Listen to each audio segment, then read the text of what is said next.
Ukraine has embarrassed Putin on the day of Russian Davos as drones smashed into his hometown oil storage depot. But Russia has unleashed a wave of deadly strikes on Kyiv and other cities, killing 22.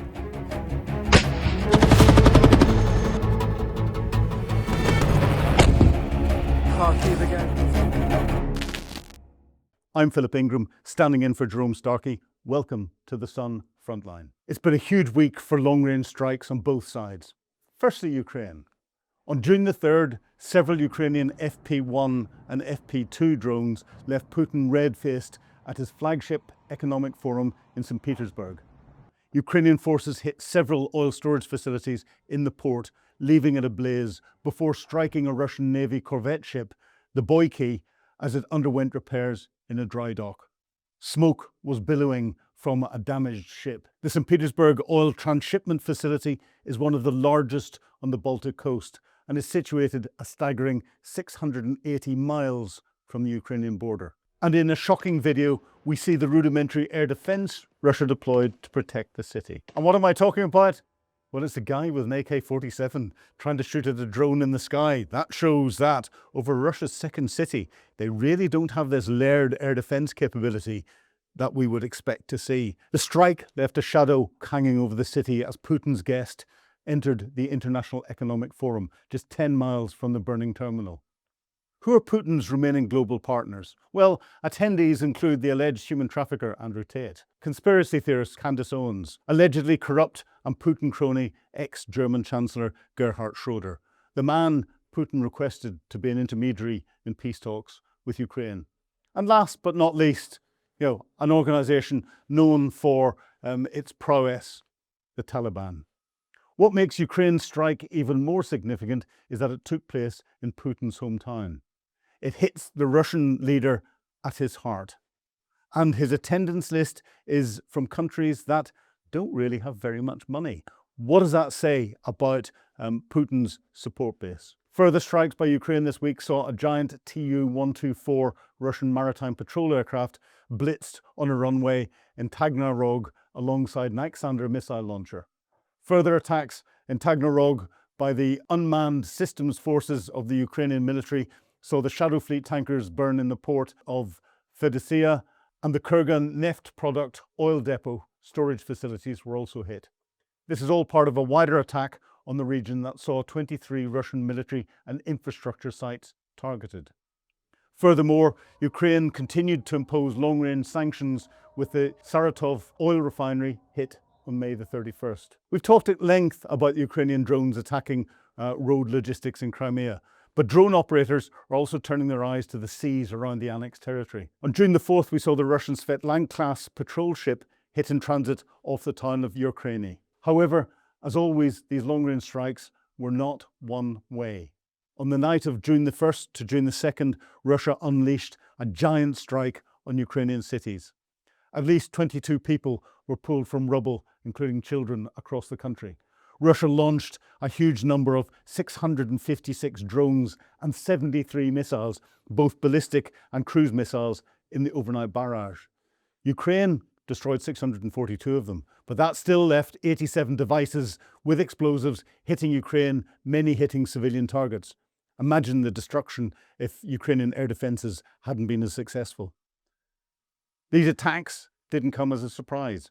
Zelensky and other analysts had warned that Putin was preparing a large-scale attack. The Kremlin said the attack was in response to Ukraine hitting a student dormitory in eastern Ukraine, a claim Ukraine denies, saying the strike hit the headquarters of the Rubicon drone unit.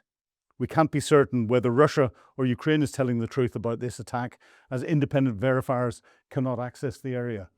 Both sides are known for their disinformation, but on balance, when I'm looking at it, I would say the Russians are probably peddling the disinformation in this case. As we've seen in Gaza, the lines between civilian infrastructure and repurposed military sites can be a grey zone in times of war. In other news, Ukraine has released footage of the second known launch of their new FP-7X missile, shown here in a fetching pink livery.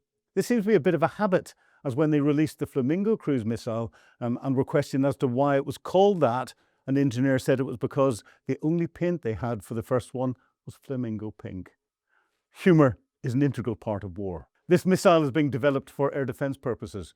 Reports suggest it has a fully guided in-flight maneuvering capability, a speed of between 1,500 and 2,000 meters per second, a length of 7.25 meters, and a fuselage diameter of just over half a meter, 0.53 meters. The manufacturer, Terex, says it is designed to intercept ballistic threats such as the Russian Iskander-M missile. Why is Ukraine developing air defense missiles? Well, Western air defenses such as the US Patriot are in short supply. And we've seen throughout the war, Ukraine's homegrown arms industry tends to make cheaper, more easily manufactured weapons without any red tape attached to them. And now for some videos from this week. Undated footage shows one of Ukraine's donated F-16s being put to work blasting a Russian Kh-101 missile out of the sky. And in bizarre footage, we saw Russian troops attempting an incursion in Vokchansk in a Mad Max-style vehicle. This isn't the first time we've seen both sides pull together improvised armoured vehicles. The cost of sending new armoured equipment to the front line simply doesn't make sense given the drone threat. And as we've seen in this video, the advance was swiftly halted by the Wolfhounds of Vovchansk drone team. Now for the news in the close battle. In May, we saw Russian gains down by 67% compared to April. However, they still had a net gain of around 26 square kilometres. That's more than Ukraine had gained. Russian troops are still advancing, theoretically, but given the size of the front line, this isn't advance, this is stalemate. Ukrainian troops have seen good progress in the Kharkiv Oblast with 12 square kilometres in gains following a series of counterattacks that recaptured the village of Oradny. Again, this is just stalemate. These few kilometres do not really count given the whole front line is over 1,000 kilometres long. Further north, however, Russian captured Ukrainian positions east of the Maropilya in Sumy, making infiltration into several villages in the area. And now for news on the global scale. Reuters has reported that despite Ukraine's long-range sanctions, Russian oil revenues actually rose by 32% in May. This is likely due to Trump's continued war in Iran, which has strangled oil exports from the Middle East, temporarily eased restrictions on the export of Russian oil and put the oil price up. However, due to Ukrainian strikes, Moscow is being forced to export unrefined oil abroad, with crude exports reaching an 8-month high. What this means is that although Russia is still able to profit from its oil industry by shipping crude oil, it is creating a severe domestic fuel shortage. It can't produce its own fuel. Furthermore, only a certain amount of displaced crude oil can be exported, meaning Ukraine's strikes are working and working well. Now, in further reports, it highlights that 80% of the aluminium produced in a Russian-owned but Ireland-based aluminium producer is being exported to Russia. The Okhaninish refinery is Russian-owned, but according to the Irish government, the aluminium exports to Russia are not sanctioned by the EU, even though many of the weapons and missiles that the Russians are using to attack Ukrainian civilians and the Ukrainian military are made of aluminium. Finally, Latvia's military chief has warned that Moscow has the edge over NATO in drone warfare and could exploit a window of opportunity. Because we look at the way the West approaches its drone manufacture and drone design. And General Kaspars Pudan's, commander of Latvia's armed forces, said that although Russia's drone tech may be less advanced, its ability to produce drones at scale posed a serious threat to NATO nations. And that is the key message. NATO nations tend to go for high-tech, low volume. Actually, volume has a quality all of its own. And this is something that hopefully our procurement agencies will begin to wake up to. And now to questions. Please, if you've got any, put them in the comments below. Jerome will be back next week, so he will have to answer them. First question is, why don't they use shotguns to shoot down drones? Well, they are using shotguns. And actually, if you look at the British Ranger regiments, they have been issued shotguns to try and shoot down drones to deal with the FPV drone threat. But the soldiers don't like them. They don't like them because to use a shotgun, you have to put your primary weapon to one side. You have to pull out your secondary weapon. You have to make sure you've got the ammunition for it. So it's more stuff that you're having to carry. You then have to bring it to bear and fire it and then get back to your primary weapon again. It's not an effective way of doing it. The Americans have come up with separate ammunition that you have for your primary weapon. But what that means is you have to unload the bullets the rounds that you're using to fight your battle, put a new magazine in, which you have to carry and know where it is at a time when you're being chased by an FPV drone, cock your weapon and then shoot at the FPV drone and hope that you're going to shoot it down. There are other potential solutions in the offing, but I'll keep those under my hat at the moment because I may have something to do with them. Next question is, can someone explain the purpose of these bright blue lasers at the 5.56 mark in a video that we showed in our last episode? And I've looked at those and the blue, it could be an optical anomaly from whoever was taking the pictures. It does look like lasers, but there's a bit of dispersion that's on there. I do know that the Russians are using an awful lot of technology that is designed for industry for military purposes.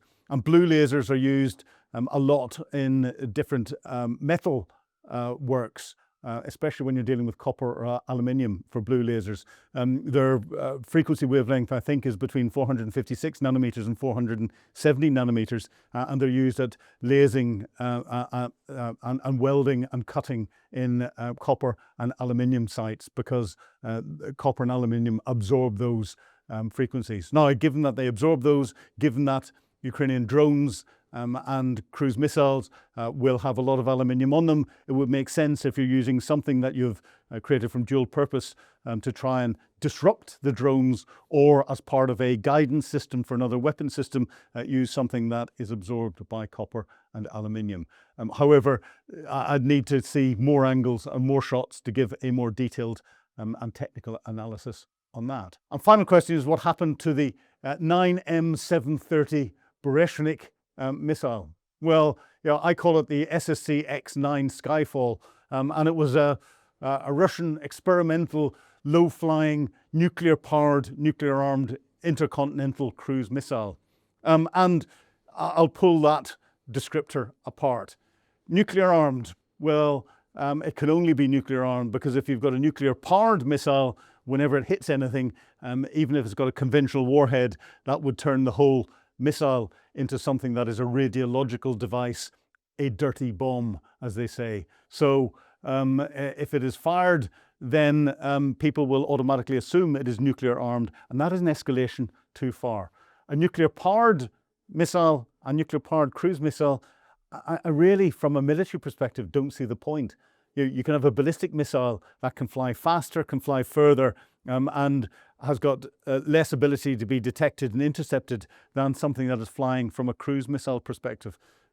These things will light up, and whenever you've got a nuclear-powered missile, it's putting out radiation and irradiated ions as its exhaust, as it's flying around. That could be tracked from space by satellites very easily indeed. So even if you've got this flying to the other side of the world and flying around, you can track them without any problems whatsoever. So they're not stealthy. I think it was something that the Russians created from a theoretical perspective.